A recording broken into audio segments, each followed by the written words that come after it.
नमस्कृतं नरश्चैवं नरोत्तमं देवीं सरस्वती व्यासततिजय मुद्रात् तमेव माता च पिता तमेव बन्धुश्च सखा तमेव विद्यां द्रविड़ं तमेव सर्वं मम देव देव। ओं नमो भगवती वासुदेवाय नमः।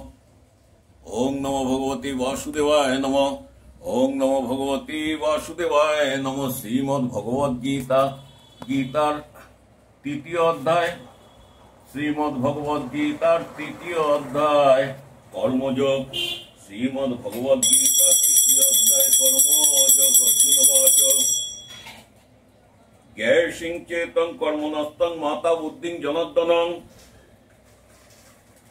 श्री भगवान अर्जुनवाच ज्ञेयसिं चेतं कर्मणस्तं माता बुद्धिं जनार्दनं तद किं कर्माणि घोरमं नियोजयसिं केशवं। भगवान श्रीकृष्ण के अर्जुन जिज्ञासा करिलेन हे जनार्दन यदि आपनार मते कर्म अपेक्षा ज्ञान श्रेष्ठ हय तबे आमाके हिंसात्मक कर्मे युद्धे केन नियुक्त करितेছেন। श्री भगवान के अर्जुन बललेन। अर्जुन जिज्ञासा करिलेन हे जनार्दन आपनार मते यदि कर्म अपेक्षा ज्ञान श्रेष्ठ हय तबे आमाके हिंसात्मक कर्मे युद्धे केन नियुक्त करितेছেন। बम ईश्वरवेदं वाक्यनं बुद्धिं मोह अहं शिव मे तदेकं वदं निश्चितं ज्ञानं श्रेयं मत्प्लयम्। श्री भगवान के अर्जुन बललेन अपनी सन्देहजनक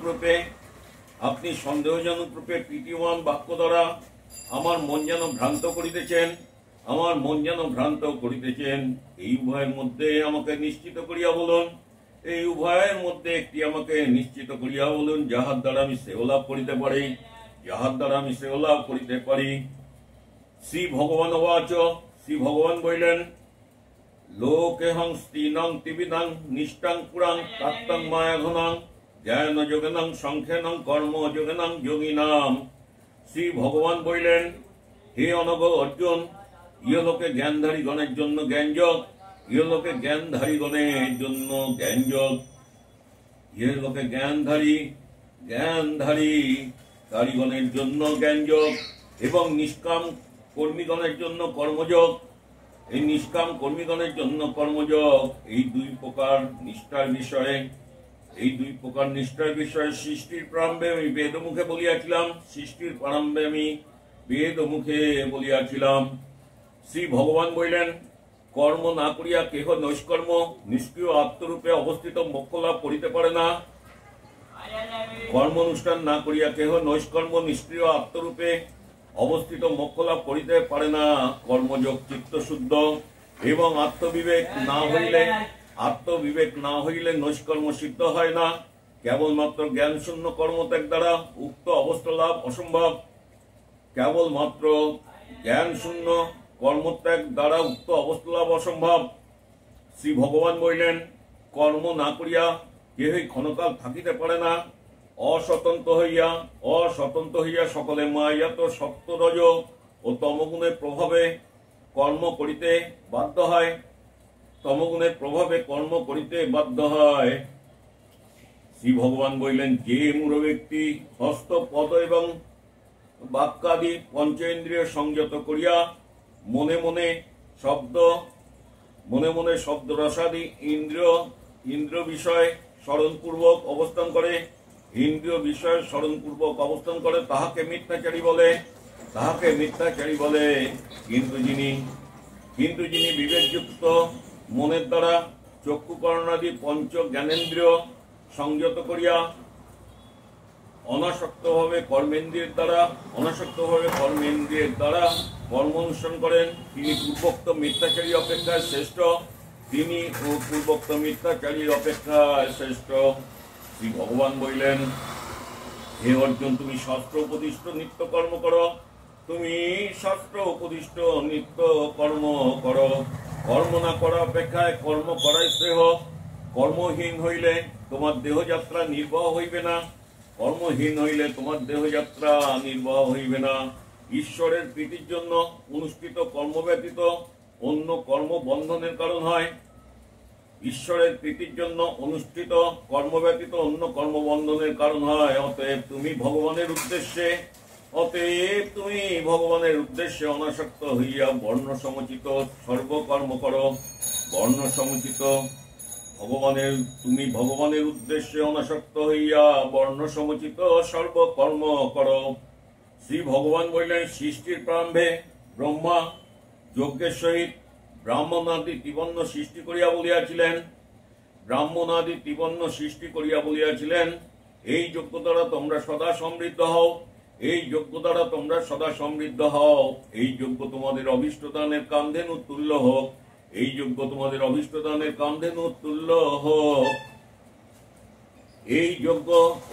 দ্বারা তোমরা ইন্দ্রিয় দেবতাগণকে সম্বর্ধনা করো। এবং দেবতাগণ তোমাদিওকে বিষ্টাদি দ্বারা শস্যাদি উৎপাদন পূর্বক অনুগৃহীত করুন। এই রূপে পরস্পরের ভাবনা দ্বারা তোমরা পরম মঙ্গল লাভ করিবে। দেবতাগণ যজ্ঞ দ্বারা আরাধিত হইয়া তোমাদিওকে বাঞ্ছিত ভোগ্যবস্তু প্রদান করিবেন। সুতরাং এই দেবতা প্রদত্ত বস্তু দেবতাদিওকে নিবেদন না করিয়া যিনি ভোগ করেন তিনি নিশ্চয়ই চোর। অনিবেদিত অন্ন ব্যঞ্জনাদি অপবিত্র। শ্রী ভগবান বললেন, যে সদাচারগণ যজ্ঞ অবশেষে নিবেদিত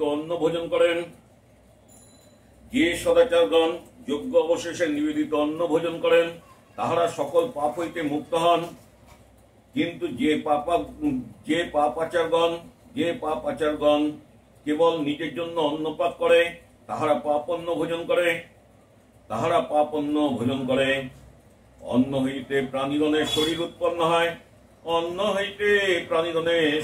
উৎপন্ন হয়। মেঘ হইতে অন্নের উৎপত্তি হয়। যজ্ঞ ধূম হইতে মেঘ সৃষ্টি হয় এবং যজ্ঞ অপূর্ব অদৃষ্ট এবং কর্মফল বেদ ও বিধি হইতে উৎপন্ন হয়। যজ্ঞাদি কর্ম বেদ হইতে উৎপন্ন জানিবে। বেদ অক্ষর পরমাত্মা হইতে সমুদ্ভূত। অতএব সর্বত্র প্রকাশক। বেদ সর্বদা যজ্ঞে প্রতিষ্ঠিত আছেন। শ্রী ভগবান বললেন, হে পার্থ, যে ব্যক্তি এই প্রকার ঈশ্বর কর্তৃক প্রবর্তিত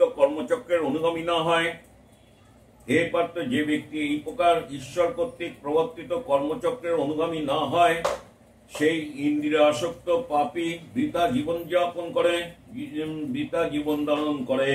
জীবন ধারণ করে। কিন্তু যে ব্যক্তি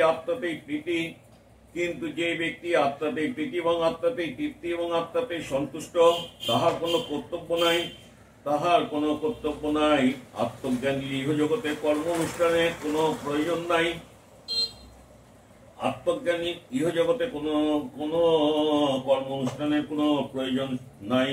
কর্ম না করিলেও তাহার কোনো প্রত্যক্ষ ব্যয় হয় না। এবং ব্রহ্মাদি স্থাবর পর্যন্ত কোন প্রাণীতে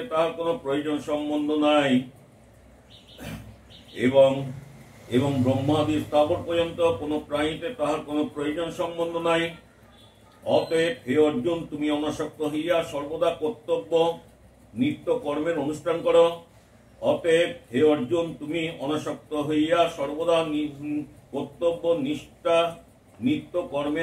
করো। কামনা শূন্য হইয়া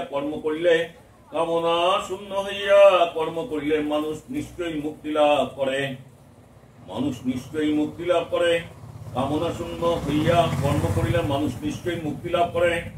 জনক, অশ্বপতি প্রভৃতি রাজর্ষিগণ নিষ্কাম কর্ম করিয়া মোক্ষ লাভ করিয়াছেন। সুতরাং লোকসংগ্রহের নিমিত্ত ও তোমার নিষ্কাম কর্ম করা উচিত। শ্রী ভগবান বললেন, কোন সম্প্রদায়ের শ্রেষ্ঠ ব্যক্তি যাহা আচরণ করেন সেই সম্প্রদায়ের সাধারণ লোক তাহাই অনুসরণ করে। কিন্তু যে লৌকিক বা বৈদিক কর্ম প্রমাণিক বলিয়া অনুষ্ঠান করেন, অন্য লোকে তাহাই অনুসরণ করে। হে পার্থ, স্বর্গমত্তাদি তিন লোকে আমার কোনো কর্তব্য কর্ম নাই। হে পার্থ, স্বর্গ মর্তাদি তিন লোকে আমার কোনো কর্তব্য কর্ম নাই, এবং আমার প্রাপ্তব্য অপ্রাপ্তব্য বস্তু নাই। তথাপি আমি লোক কল্যাণের নিমিত্তে সর্বদা কর্মে ব্যাপৃত আছি, কর্মত্যাগ করি নাই। লোক কল্যাণের নিমিত্তে সর্বদা কর্মে ব্যাপৃত আছি, কর্মত্যাগ করি নাই। শ্রী ভগবান বললেন, হে অর্জুন, আমি কর্ম